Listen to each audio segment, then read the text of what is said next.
Okay, good morning to one and all. Today we'll discuss about database connectivity with Python and how to work with database in Python.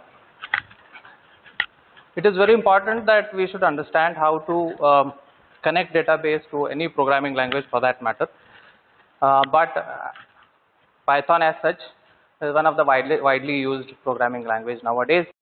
It has a wide support of database connectivity, and it has a special set of functions that are available to connect SQLite, which is serverless database system, which is very light. That is the reason why the name given is SQLite. This is chapter number 17 in the book that is prescribed as the textbook for you, written by Murash. So in this, the objective of this particular chapter is use SQLite Manager to test SQL statements against SQLite database, develop Python program that uses SQLite database to store the data of a programs. Knowledge required is shown here, like you should know what is DBMS, what is RDBMS, what is the difference between DBMS, RDBMS, and how RDBMS helps you to map the real world requirements of database management. You will be exploring all of these commands that are related to database management system in this particular chapter, and we'll see how to implement these things using a Python program, a simple Python program. Now, hope you people have already studied database management system. I'll give a little bit of overview of what you have already studied, and meanwhile we'll also understand how to write programs to implement those commands using Python. This is just an example to show you how actual database looks like, or a table looks like. You have a vertical things which are usually called as fields of a database, which are also sometimes called as attributes. And if you have studied object-oriented programming, you can relate this with the class that is implemented, wherein the class name can go as a table name. In this case, the table name is movie table, right? And the column names would be the attributes of that particular class that you are implemented. So movie ID, category ID, name, year, and minutes are the columns for this particular table, which can go as attributes or the data members in a particular class if you are implementing a class. So you can relate those things to have proper understanding between a class and a table, so that later on you can have some relation between the program that you have written using object-oriented programming concepts and converting that to a database management system related activity in real world. And each entity or each row represents set of values that are assumed for a particular entity in real world. So for example, the first row indicates certain set of values for a particular movie, right? So every database has a primary key, or every database has one attribute which uniquely identifies each and every entity or each and every row of a data in a table, right? Hope all of you know what is primary key. What is primary key? Primary key is the one which identifies, or which uniquely identifies every entity in a particular real world scenario. So in this case, which is considered to be a primary key, movie ID is considered to be a primary key. So this primary key should uniquely identify each and every movie in that movie table. Understood? Any doubts? Okay. So now, when we say it's a primary key, what is the constraint that this particular attribute should have? It should be unique, isn't it? Since it uniquely identifies each and every entity, so this one must be written in such a way that it is not repeating. So every row has a unique number. So you can clearly see that every row in this particular table represents one movie and its attributes, and every movie has been given a ID. So how do you relate this particular thing to your attributes or the values that you acquire? Which particular entity, which particular attribute of yours identifies you as a unique person in this particular class or in this particular college? Is it your name? Yes? No? Why? Because there might be multiple people with the same name. Is it your color? Not really, because many people have similar color. So many attributes you have, but those attributes cannot be unique. So to identify each and every person in a particular class, what do? We either assign a roll number. Roll number is never repeated.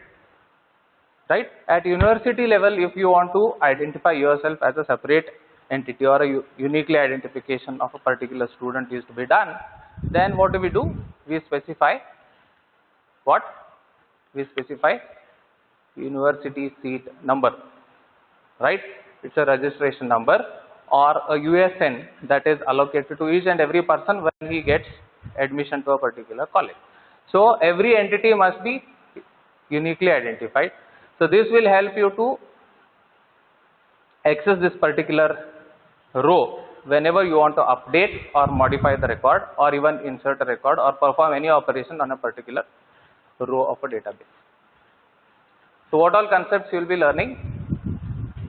A relational database consists of tables. Table consists of rows and columns, which can also be referred to as records and fields. This is very important. Whenever you are writing answers related to a database management system, you need to be able to differentiate between what is a record, what is a field, what is a column, and what is a row, right? And how relational database is actually working in real world. Okay, a table is typically modeled after a real world entity such as product or customer, but it can also be modeled after an abstract concept such as the data for a game. So it is not necessary always that unless a particular entity is existing, only then you can specify the attributes related to a particular entity. It might also happen in real world that you need to assume that a particular entity may come into existence at runtime, and you will have to identify the attributes for that particular entity. That is what it says. Whenever you want to represent a data for a particular game, unless and until that game starts working, or unless a particular person starts playing a game, that entity will not get existed. So you will have to assume what all attributes are required for storing the status of a particular game at a given point in time. A column represents an attribute of an entity such as movie's name. Okay, this is just an example for you which I have shown in the previous slide. So movie's name is one column which is representing an attribute of a movie. A row consists of set of values for one instance of an entity such as movie. So all the values related to a particular movie are stored as one row. So that can be called as a record. Most tables have a primary key and uniquely identifies each row. This I have already told. The primary key is usually a single column, but it can also consist of two or more columns. In certain cases, it might not be necessary that a particular record is able to, means you are able to identify a particular record using a single attribute. Any guesses? Any examples wherein you want multiple attributes or multiple columns to represent the primary key? Any guesses? Can you just think? So if you want to know these concepts clearly, you will have to relate yourself or relate the real world examples to a database that you will be creating. For example, if suppose the example that I gave just now, that is related to movie or even related to a student, if you can extrapolate that to the next level. For example, if suppose you have got A, B, C, D, 4 divisions in a particular semester, right? All of you have completed your first year engineering. There you have A, B, C, D, E, F, like that divisions, right? Assume that in each division, the students are identified with the roll number 1 to 60. Just an assumption. Roll number between 1 to 60. And in one particular subject, that is for example say professional ethics or some other subject which is common to all the students, if suppose a particular professor wants to conduct a common class, a combined class for multiple divisions, right, then we may come across a situation wherein there are multiple people with the same roll number, isn't it? Is it possible? Yes, because we have got students belonging to 3 divisions. and in each division roll numbers are assigned as 1 to 60, right?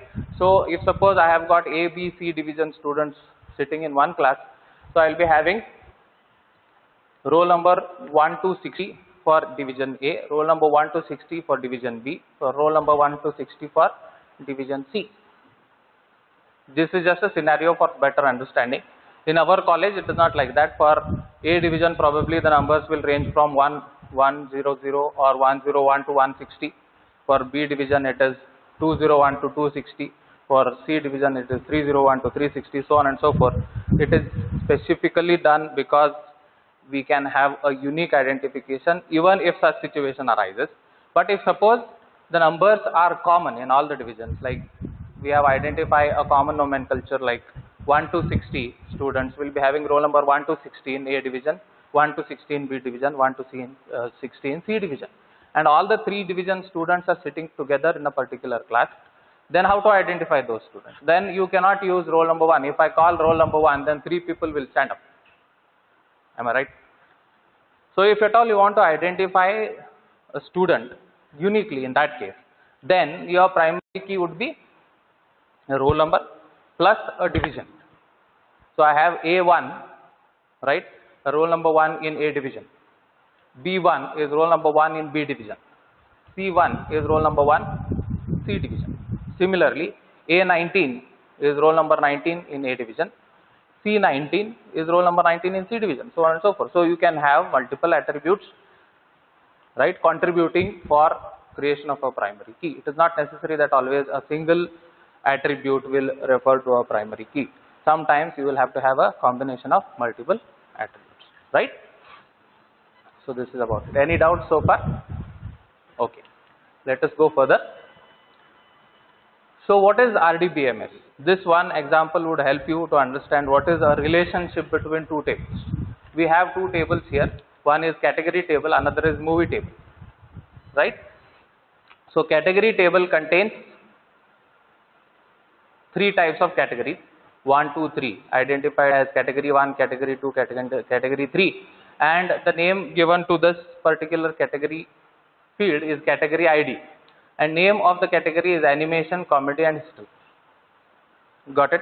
So this is one small table which will give you all the information about the number of categories that are possible for a particular movie, right? Then we have got another table which is a movie table, which I have already shown you in the first slide itself, which contains movie ID, category ID, name, year and minutes. You can see there is a relationship between this category ID and this category ID, right? This movie ID is primary key for this particular table, which is this table. Yes, which is this table. This is movie table. This is another table, let us call it as a category table. In category table, category ID is a primary key. So we have got one primary key for this table, another primary key for this table. One interesting thing that you can observe here is the category ID, which is the second column in the movie table, is being referred from category ID that is available in category table. So now such type of attribute which is getting referred from some other table is called as a foreign key, right? So the foreign key is the one which doesn't exist as a primary key in a table that you are referring, but it is a primary key of some other table, right? Why this is made necessary is because, why it is compulsory is because you should not have a category in this movie table which is not belonging to the category table. You cannot have category 4 which is not listed in this particular table. So there is a relationship between the category present here and the category present here. What does that mean? That means you cannot delete any row in this particular table without deleting all the rows related to that particular category in the movie table. If you do that, then you know what happens. How many of you know about pointers? You know pointers in C, right? So if suppose you have got a pointer and that pointer is holding an address of a variable in the function, what is it holding? It is holding the address of the variable in a function. Later on, just assume that that particular variable has been removed. That particular variable has been removed. Best example to give is, if suppose you have got a function, that function is returning an address to a calling function. Okay, the function f that you have written, assume this is your function. Why I am giving this example is you should be able to understand how this actually works in real world. If suppose you have got a main function, alright, then you have got a pointer p. Let us assume this is pointer p, and there is something like then you have got, say, p is equal to some function call. Then you have got a function. What it should return? It should return int star. Then I have got a variable a in this particular function. Then I have got some more set of things that are written in this particular function. Some statements are written in the function. Then later on I return address of a to this particular function. So what is stored in p? Actually, what is stored in p? P will be holding the address of a, and a is the local variable of this particular function. Do you know what is local variable? Yes, local variable is the one, right, whose scope and lifetime is related to a function, okay, particular scope. So when this particular function gets executed, when this particular function is active, you may say, this starts executing a function, then a particular variable is created, then variable is somehow used in the function. Later on you are returning the address of that particular variable, and that is getting copied into p, because p is a pointer which can hold the address of what? A variable or a memory location. So now I have stored the address of a, but when I try to display, or when I try to, say, use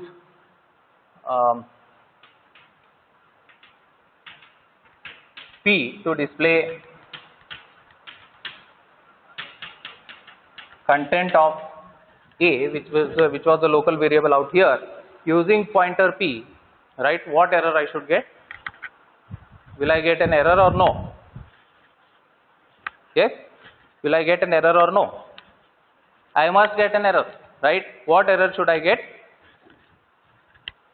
The error that is displayed here indicates that p is pointing to a location which is not existing. Why it happens is because a variable a has been created at some location, say 5000, and some value has been stored. Let us assume that the value stored is 100, okay, and value 100 is stored, and this function gets executed. Then I am returning the address of a variable. Remember, when I return the address of the variable, what is stored in p?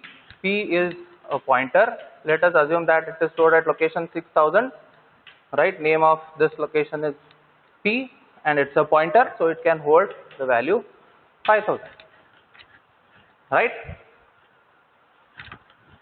Let me not write it right now. Okay, so variable is a is created at location 5000, value 100 is stored.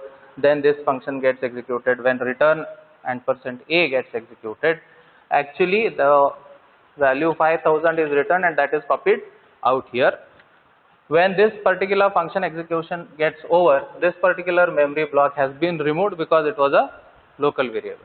And when this printf function, or then the printf statement is executed, you can see that you are referring to a address that is stored in a pointer using the indirection operator. So you want to use location 5000 to display the content stored at that location, but you can see this 5000 has been removed from the memory, so that memory is not available to you. So what you are resulting into? You are resulting into a dangling pointer. You are ending up with a dangling pointer. Dangling pointer is the one which holds an invalid memory location, or you can say it holds the non-existing memory location. It was existing when this particular function was executed, but it gets removed from the memory when this particular function execution gets over. But this function doesn't know that. So still it is referring to location 5000. Using indirection operator, it is trying to refer to this location, and that location is not available. That is dangling pointer. So same concept has been implemented in DBMS which says that unless and until this particular, all the records related to this particular category ID have been removed from here, this record cannot be removed. So your RDBMS system should not allow you to remove this particular row directly, because it is referred by some other table. There is a link between one table to another table through this category ID. Understood? Okay. So there are some concepts for you. The table in a relational database are related to each other through their key columns. For example, the category and movie table in the figure use the category ID column to create the relationship between two tables. That is what I have explained just now. What else it says? The category ID column in the movie table is called a foreign key because it identifies the related row in a category table. A table may contain one or more foreign keys. So, one table can refer to multiple foreign keys which are available in multiple places or multiple tables. That you should understand. When you define a foreign key, you can't add a row to the table with a foreign key unless there is a matching primary key in a related table. This is what I have explained using an example. The relationship between tables in a database corresponds to the relationship between the entities they represent. The most common type of relationship is one-to-many relationship that is illustrated by the category and movie table. So in this table you can see there is one category in this table which is relating to multiple rows in the movie table. That is the reason why this particular relationship is called as one-to-many. You might be having many-to-many relationship also, right? Many-to-many, many-to-one, one-to-many, there are many relationships. This is the most common relationship wherein one record in one table is referring to multiple records in another table. The table can also have one-to-one relationship or one-to-many, many-to-many relationship with other tables. So the columns of category table are two, category ID and name. So category ID's data type is integer, name's data type is text, right? So these category ID and text should not be null. It should never be null. It should contain a value. By default, the values will be null, but you will have to insert the values for these particular fields always. Then you can see the category ID is considered as a primary key. Name is not considered as a primary key because category ID identifies each and every row in that particular table. Then none of these two fields are foreign keys for any other.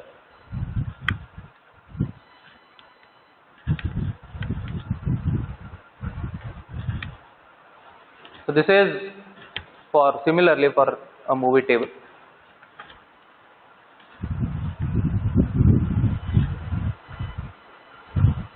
So we have movie ID, category ID, name, year and minutes. Then we have the data types related to each and every field. Then we have got not null constraint. Then we have got default values. Then we have got primary key, which particular field identifies that particular record in a table. Then whether do we have foreign key, whether we are we referring to a particular field as a foreign key in some other table? Yes. Which one is that? That is category ID. This category ID will be referring to a primary key of another table, that is category table, right? That is the reason why this is written as Y. Please don't get confused as this is why it is written no. It is written no because this is not referring to any other table. It is its own field. But here category ID is not a primary key, but it is referring to a primary key written into some other table. So it is considered to be a foreign key. So how many keys do we have in this particular table? We have got two fields identified as a keys. First one is movie ID. Movie ID is a primary key. Then category ID is a foreign key. So common SQLite data types are text, integer, real word and blob. Okay, we'll see each one of those in details in a particular. Basically these three are quite mostly used in this particular example. This blob is never used much in the examples that we are discussing, but in real world this one is also an important data type. This blob data type is usually used to store an image kind of a data or any data that is not a text, or even if you want to store some binary information, then you can use blob. So this is the syntax for select statement. You know already, probably you might have studied all these statements in DBMS course, but why I am teaching these things to you once again is basically because if there is any change between the things that you have studied with respect to a database management system that is there for your syllabus there, and the changes in SQLite, if at all, not much changes, you need to identify. Okay. Then why select statement is used? What is the use of select statement? Anybody? So the select statement is basically used for fetching a data. Means if you want to select a particular set of rows from a table, you can write select statement. Okay. So select statement is written like this: select star from table. Table is nothing but database where the values are stored, or the table within a database in case of SQLite where the actual values are stored. So this is SQLite database management system is basically object oriented database system. So at the top hierarchy, what do we have? We have database, then under that database we have tables. So database is the one which may contain multiple tables, right? You should have that understanding. Then select star from table, where clause is used for selecting a particular set of rows depending on a selection criteria. If suppose you want to check for select age, or select star from table, say users where age is greater than 60. If suppose you want to select only those people who have got age greater than 60, then you can write where clause. This is for selecting a criterion based selection of records. Then ordered by column 1, ascending descending, column 2 ascending descending. You understand why it is written in square brackets. I have already explained. Square brackets actually indicates what? It indicates optional. If suppose you don't want to write it, you can just leave it. So everything is in only these first two lines are not there in a square bracket. The rest all things are already written in the square bracket. That means bare minimum requirement for writing a select statement is select star from table. Okay, where table is a table name. These two are not required always. Always they are not required. If suppose you want to say use where clause, you can use it. If you want to order the values that you are displaying in a ascending order or descending order, you can use order clause also. So this is just an example for you. Select star from movie where category ID is equal to 2. So when you run this command, it will display all the rows where the category ID is 2. Understood? And if suppose you want to have say where clause more complicated or a compound kind of where clause, you can write category ID is equal to 2 and say year greater than 1980. Even that is also possible, wherein you will get only one particular record in that case, because only this particular record, right, satisfies both the condition, that is category ID is 2 and year of movie is greater than 1980, so 1983. So this will show. And if suppose you want to have a where clause wherein you want to write select star from movie where the category ID is 2 and minutes is greater than 90. If suppose you want to see the movies which are lengthier, which have got more than 90 minutes of duration, then you can write that clause also. Depending on your requirement, you can just go on writing a where clause, and even you can write order clause, right? So this is for order. What does it say? Select name and minutes from movie. You can see here the difference between this clause and this clause is that this select statement and this select statement is that in the previous select statement we have written select star, which indicates that select all the attributes pertaining to each record. But here we are specifying a multiple specific attributes, multiple names of attributes specifically, right? Select the name, select minutes. I don't want to see remaining attributes.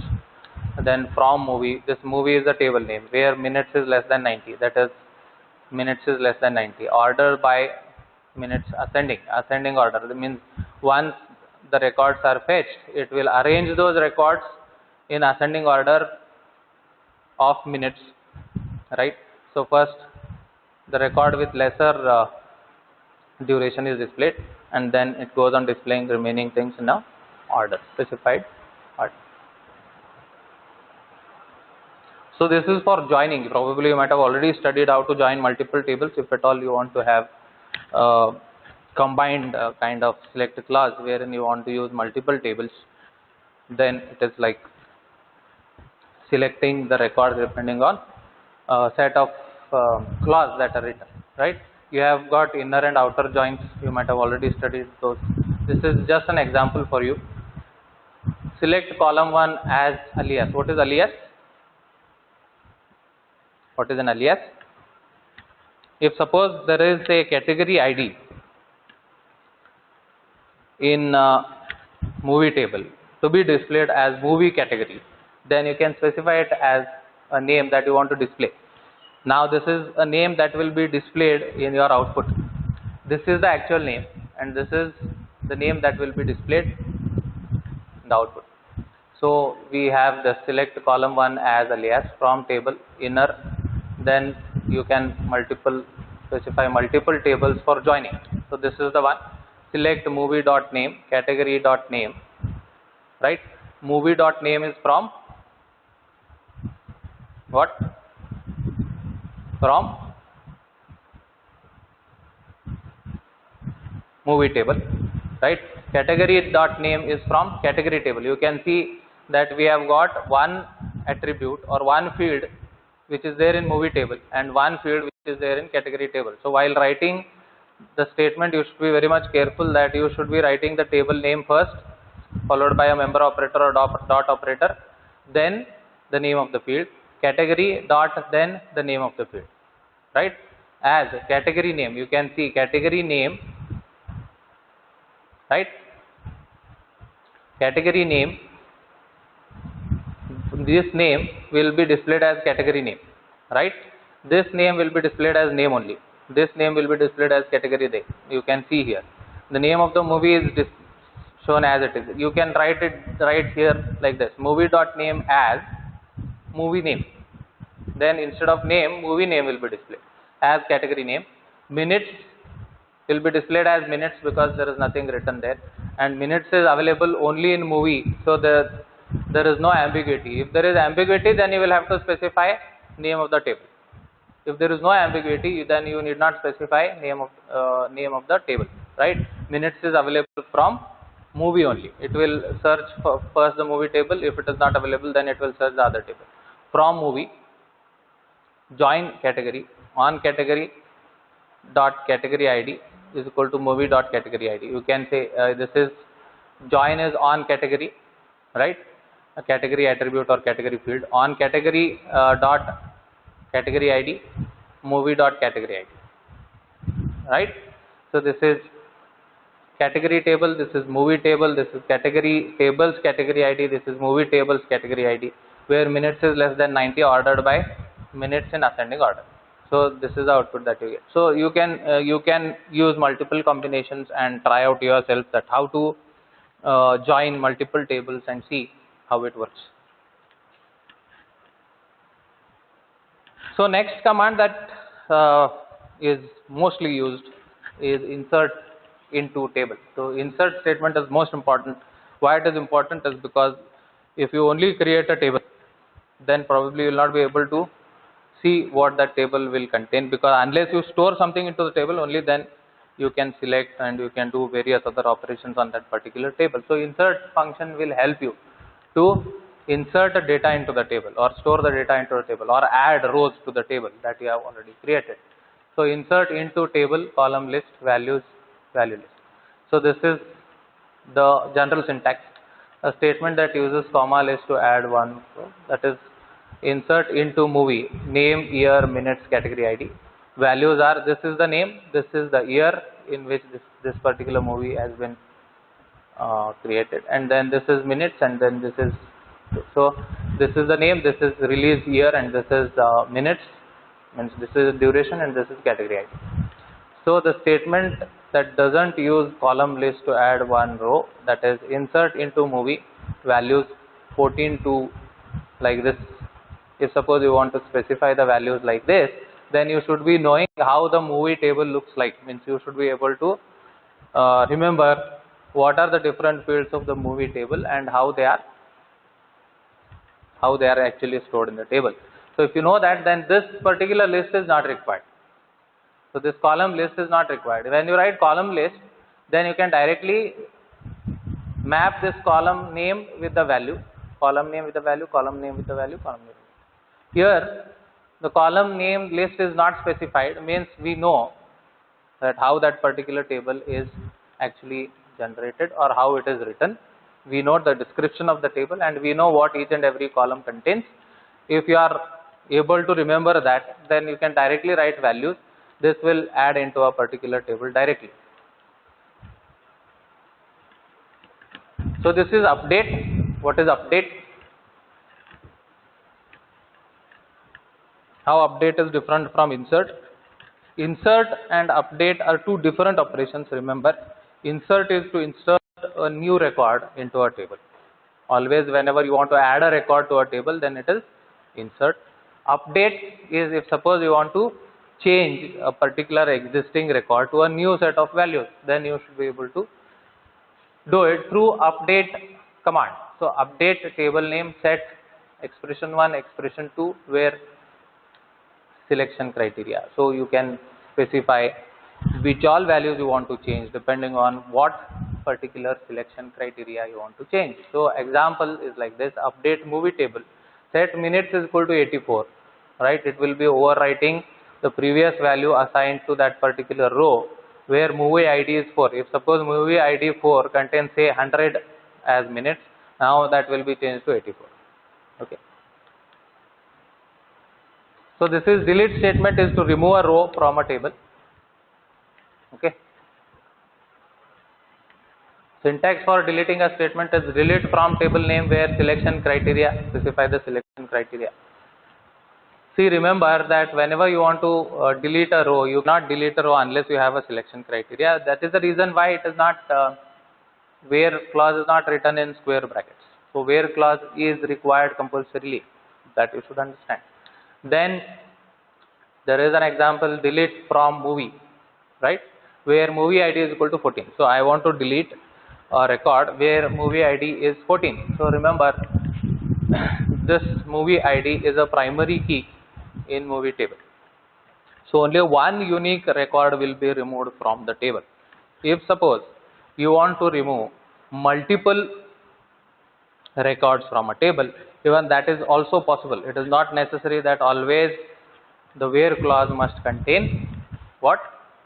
A primary key. If suppose you want to delete all the records where the age of a particular person is less than 18, right, then you can write such statement wherein you are writing a where clause, delete from person table where age is less than 18. So all the records related to that particular clause will get deleted. A statement that deletes multiple rows from a table is like this. If suppose you want to delete all the rows where the year of that particular movie release is 1979, if you want to do that, and if there are multiple movies with release year as 1979, then all the records will be deleted at once and you will get a table wherein those records are not available. So depending on your requirement, you can delete it. This is SQLite Manager. This comes as an add-on to Mozilla Firefox. So you can configure your Mozilla Firefox such that this add-on will be added to that. Okay. So this is how you can see it. But I personally prefer you to use your Python programming language to work with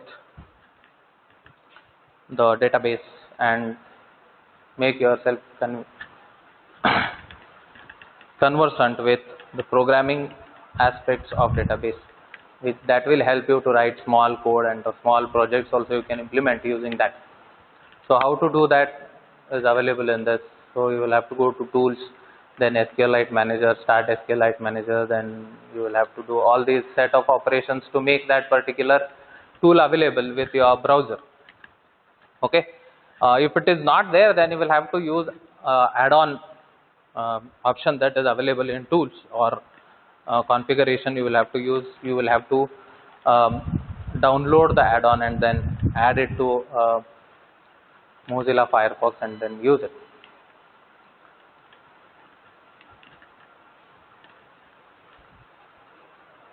So this is a programming aspects related to SQLite. So first statement will help you to import the SQLite package or a module, we say in Python. This is usually called as package in Java. We use module. So now to import SQLite module, you will have to use import SQLite 3. So make sure that SQLite 3 is available on your system. If it is not available, then you will have to download it from our internet.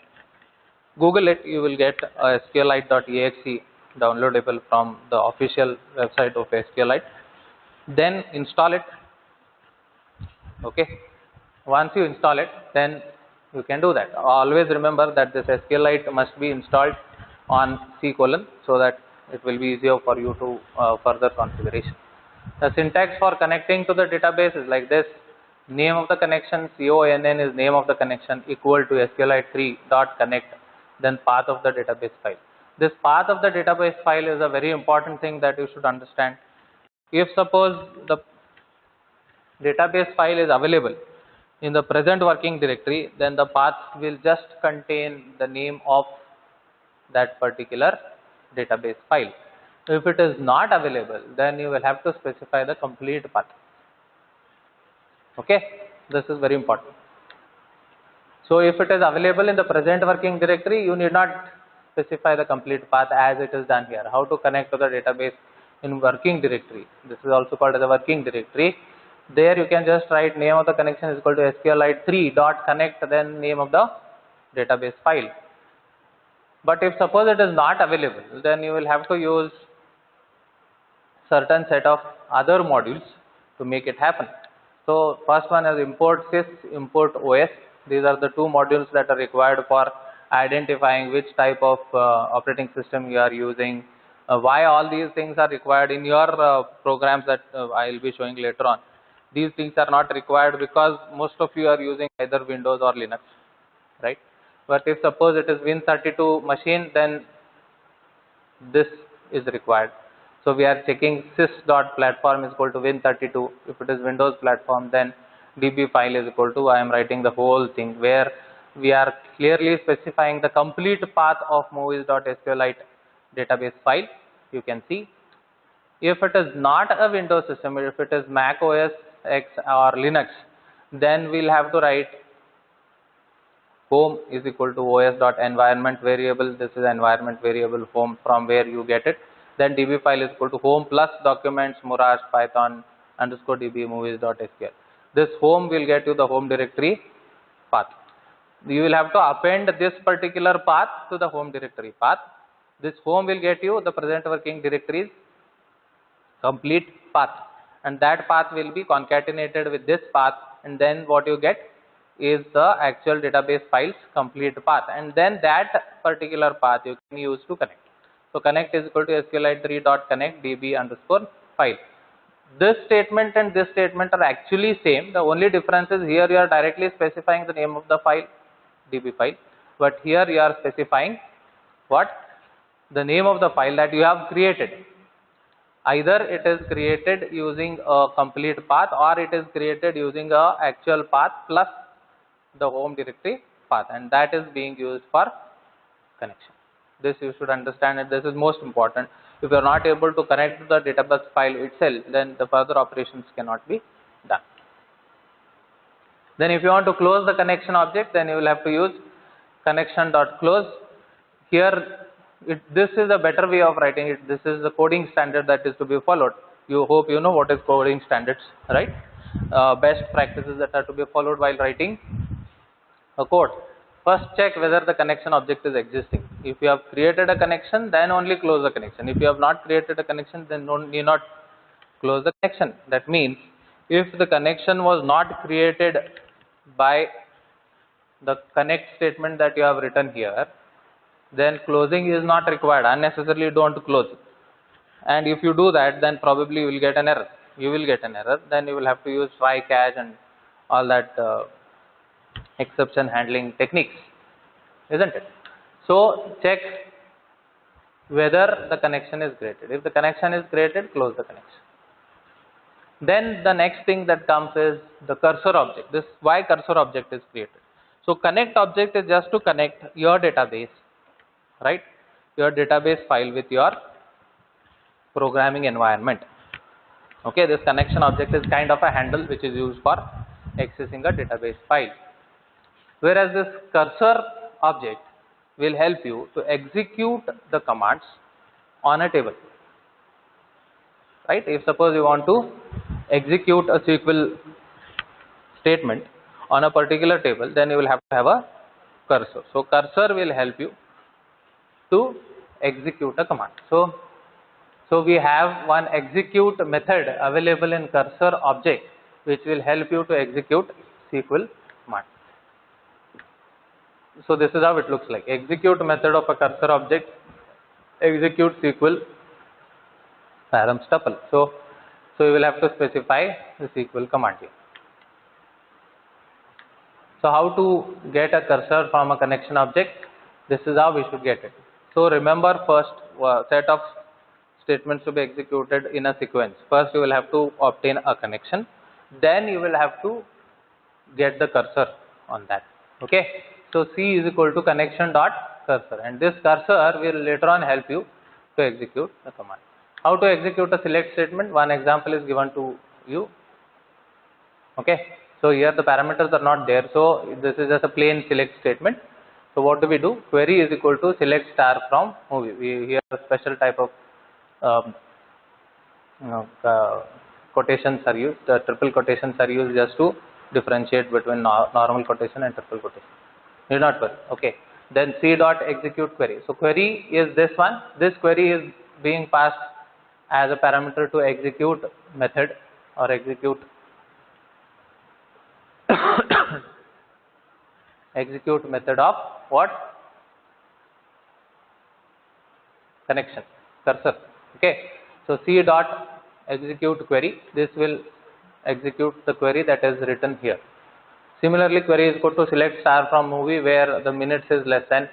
So here you can see the question mark is represented to have a placeholder. This is kind of a placeholder which will assume a value that is passed while executing a command. You can see C dot execute query, comma query, till this it is same, isn't it? C dot execute query, C dot execute query. Till this both these statements are same. Later on the second one is a parameter.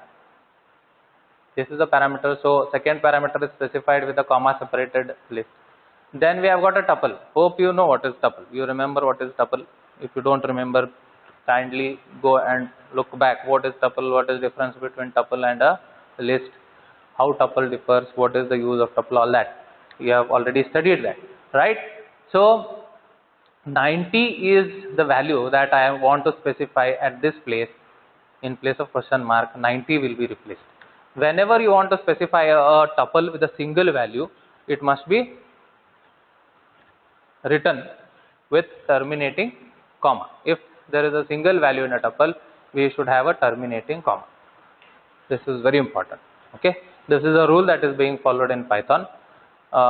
One exercise you can just do is why is that required? You can just identify. Okay.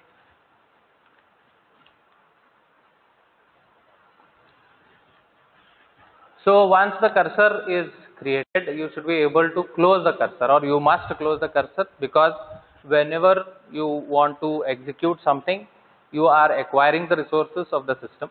So after executing a particular command, you should relinquish the control of those resources back to the operating system so that some other person can use it if required. You should never hold the resources. If you hold the resources, then your program may misbehave later on. Okay. So what you need to do is you need to close it. Most of the times the programmers forget to close the cursor, right? So to help programmers in a better way to close the cursor, this is a special kind of a command which will help you to close the cursor automatically. This you can relate to the files in C, where you are closing the file. Right? After all the operations are performed with the file, you close the file. Similarly, after using a cursor for executing set of statements, you can close the particular cursor. So syntax for automatically closing the cursor object is with closing cursor as name, with closing resource as name statements. This is an example. With closing connect cursor as